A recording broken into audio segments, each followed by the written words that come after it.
On today's episode of Anime Afterthought, Tower of God, episode 11, Underwater Hunt. Holy shit. It definitely feels like it's gearing up for the climactic finale of season 1. Today's episode was the literal definition of a nail biter. I'm literally sitting on the edge of my seat making this review. Now, last we left off, the official positions list was filled, and while initially Rachel did make the cut, due to her current condition, she is no longer able to climb the tower. Something that did not sit well with Bam, and in turn the rest of this group. Foreseeing this as a possibility, it looks like Kun had already enacted a plan with Leroux. Yes, our resident big brain has decided to take the floor administrator test, and in doing so will gain the ability to change the rules, thus allowing Rachel to continue her journey to the top of the tower. But unfortunately there is one caveat, one that Leroux did not know himself. Yes, a prerequisite for taking this test is you must be an irregular. But lucky for this group, they had one hidden in plain sight all this time. Bam stepped into the forefront of the group, proclaiming his intent to undergo this test, thus acknowledging the fact that he himself is an irregular, much to the shock and dismay of the entire group. Well, all with the exception of Han Sung-yu, who seems quite pleased by Bam's decision. But just because you fit the requirements doesn't mean you actually get to take the test. No, you must be approved by the floor guardian. So once again, we take a trip back to the giant eel. And this is where we pick up today's episode. So it seems this giant creature's proclamation of Bam's return has come true, which is actually quite interesting and makes me wonder, what does this mean about the other cryptic messages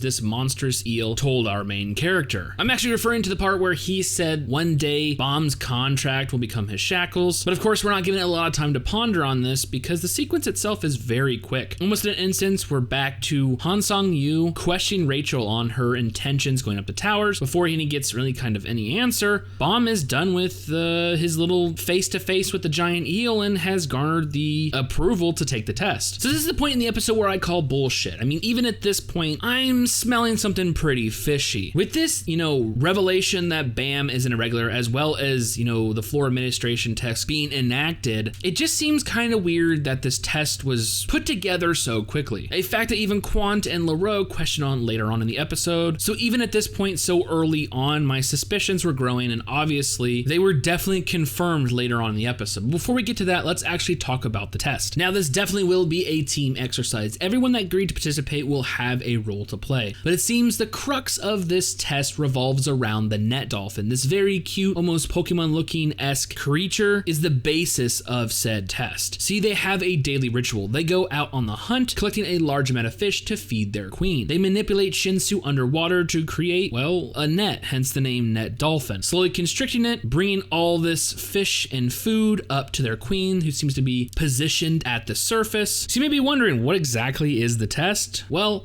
Bam and Rachel are placed inside of a Shinsu sphere underneath the water, and their goal is to be gobbled up by the queen. Now, you may think this is a simple task, but unfortunately the net dolphins have a bevy of natural enemies, including goblins, wetworms, raccoon-looking boars, as well as a newly discovered creature called the Bull, a salamander-esque caped-looking motherfucker with a giant eye that looks like a red Renegon. Yes, something that even scares off the rankers, and we'll soon find out why, but yeah, basically, it's up to everyone else to ensure the fact that Bam and Rachel get swallowed up and shit out. And like I said before, everyone has a role to play. Obviously, Kun, being the light bearer, is taking a tactical position, giving out and relaying information. He's basically setting up a strategy. Now, meanwhile, everyone has been broken up into groups. Hots and a couple of fishermen are watching the goblins and wetworms. Shibisu is part of Team Princess. Nara is just kind of there with the incapacitated Leroux, who is once again passed out. And then we have Team Rack, who is mysteriously back to normal size. Yeah, we see early on in the episode that he has been returned to normal. That actually leads to a very, very funny situation where he's giving Han Sung-yu some more shit, and Kun is quickly to stop him, saying, hey, you know what? Keep giving him lip, he's gonna fucking shrink your ass again. So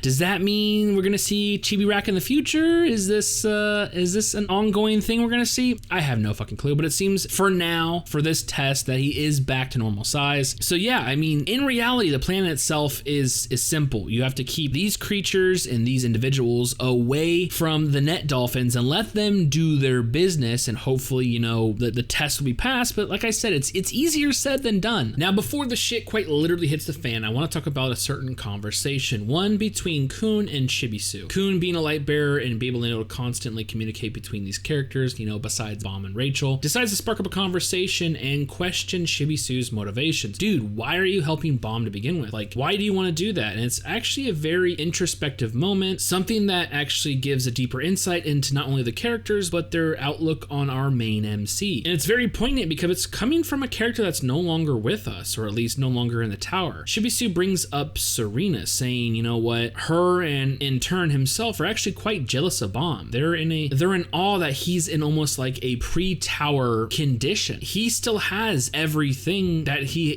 holds dear to himself. The one and only thing he wants is right before his face, and doesn't seem to really want anything else. It almost gives the impression that everybody in the tower is lost or broken little toy. They're here searching for something. That's not Bam. Bam was only here to find Rachel, and he found her. Shibisu goes on to say, you know what, I want to protect that. I admire that. I respect that. And then in turn, I'm kind of jealous of that. So from one person who lost something, I want to protect to make sure he doesn't lose that. It's a very reflective moment. Like I said, it gives the impression that everyone in this tower is searching for something more, something that they lost, and in turn, maybe everyone in here is just a little bit broken. But like I said, this is a very serene moment before the shit literally hits the fucking fan. So before we go any further, like I said, everyone has their position. Hots and a couple fishermen were supposed to be watching the goblins, but lo and behold, Hots comes back with an emergency. Dude, the fishermen, they're fucking gone, and all we see that is left is a couple pools of blood, which is literally quite scary. And of course, Shibisu at this point has been abandoned by Anak and Dorsey. Something is amiss to him. He goes further into the cave system, and of course, Shibisu being Shibisu, our tracksuit hero comes face to face with the bull. Yes, the creature known to even scare rankers. Oh shit, oh shit, oh shit. At this point, I'd be shitting my pants, but of course, I'm not Shibisu. Now, before, Shibisu can even garner, the attention of this giant fucking creature who's literally chomping down on the fucking leftover of the fisherman. I don't know if he's fucking dead or what, but all I know is he's got this dude in between his teeth and there's fucking blood everywhere, so I'm thinking he's dead. Out of the corner of its eye, it seems that a little net dolphin has garnered its attention, and of course, instantly goes after it. Like, even a rock to the back from Shibisu is not enough to deter him. No, he pulls out Serena's blade and decides to go, this is awesome, all over its back, trying to stab the creature. It does nothing. It does absolutely fucking nothing besides pissing him off to the point where it's chasing after Shibisu. But luckily for him, this is where our princesses make their glorious return. Yes, almost like they were lying in wait. We see Green April come out and attack the giant monster, thus revealing Anak and Dorsey. Obviously, deciding that this fight was not hard enough, they decide to place a wager on it, and Dorsey comes out saying, hey, you know what, if I defeat this creature, I want you to give me Green April and Black March. Well, Anak's like, fuck that, what's in it for me? And she goes, oh, well, if you win, I'll be your servant for a life. And we get this very, very evilish grin on Anak's face, and she's like, deal, I'm fucking in. That is well worth it. And to be honest, at this point, it seems that the princesses are doing a pretty good job. They have the upper hand, both in speed and power. Dorsey's turn being up first is definitely giving this monster a what for. But unfortunately, there seems to be much more going on, as at one point during this round, as the bull is getting its ass kicked, it stops and just instantly runs away. Now, this is part of a more devious, underhanded plan, as we see Anak give chase as it's her turn. Now, this is where I believe that this test, in fact, was doomed to fail from the start. Everything goes from bad to worse. Yes, we do get a couple interesting moments, especially when it comes to Nara, the little blonde-haired bowl cut girl, the one overwatching Laro. She's something called an anima, a person with the ability to control animals. We see her use like this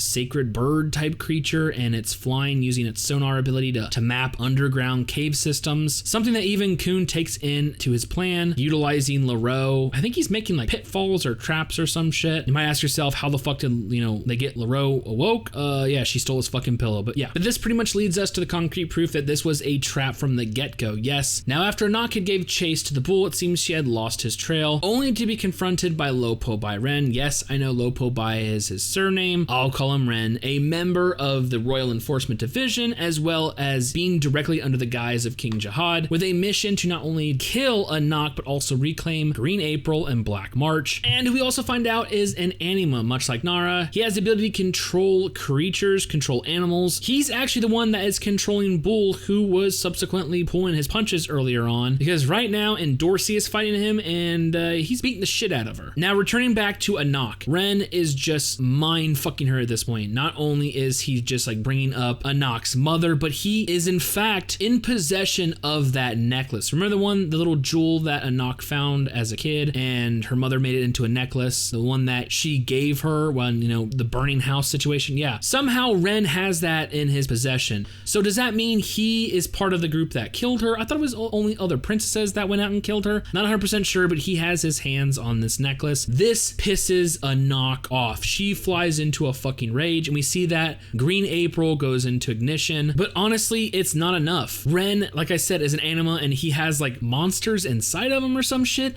He spews out like 7, 8 eel fucking creatures and takes on a knock, and then seemingly with his tongue, he pierces her chest. So a knock is just fucking spewing up blood down on the ground, reaching for Green April. Ren is just having a hell of a time. You know, nope, I'm taking this, and fucking proceeds to eat it or swallow it. I don't fucking know what he's doing with it. It seems he's trying to enjoy this as much as possible. In fact, obviously he's still in control of Bull, and Bull brings back in Dorsey and throws her on the fucking ground and decides, you know what, this will be super fun. Here in Dorsey, have Green April go ahead, kill a knock, and you will, make everything all right between you and your father. Like, I don't know what's going on between there, but yeah, shit has gone fucking crazy. And if that was not bad enough, meanwhile, during this whole thing was going down, Hots, who is in charge of watching the goblins and wetworms, was just about to get discovered when Parakill actually manned up and I assume saved his life. I don't know, that goblin looked pretty strong and he had a giant fucking rock club, so yeah, he could have bashed his brains in, but now the goblin's aware of what's going on. So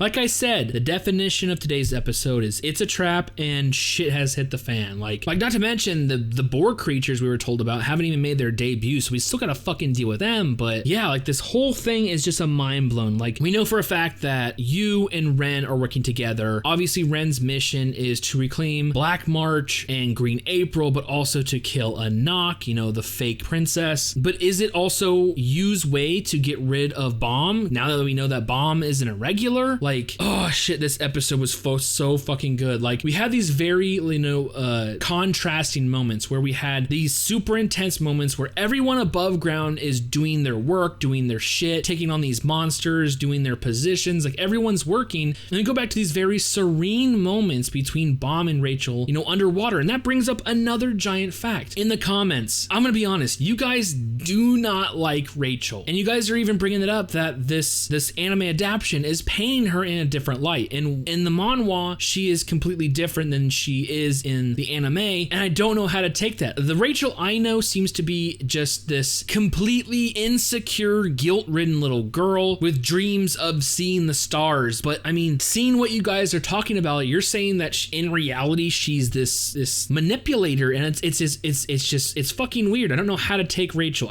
I do see that maybe there is something deeper with her. Like we've seen her act in very mysterious ways, and I don't know how to place that, but the way they're conveying her, especially in today's episode, like the whole conversation, if you were just to cut out, everything but Rachel and Bomb, it was like those two never had been separated. She's fucking tossing his hair. We see smiles on both sides. Oh, Bomb, aren't you scared? Oh, Rachel, if I was scared, that would make you nervous. And hair tossle. Like, I don't know. You guys are saying watch out for her, so I don't know. But as far as today's episode goes, it's I can tell it's setting up something pretty climactic. It feels like we're ending season 1. We're gonna hang it off with a bang. And honestly, I kind of can't wait for it to end because I want to go read the webtoon. I want to see what I have missed in season 1. But yeah, today's episode, fucking shit hit the fan. So with all that being said, and another Tower of God right around the corner, honestly, I honestly cannot wait for future episodes.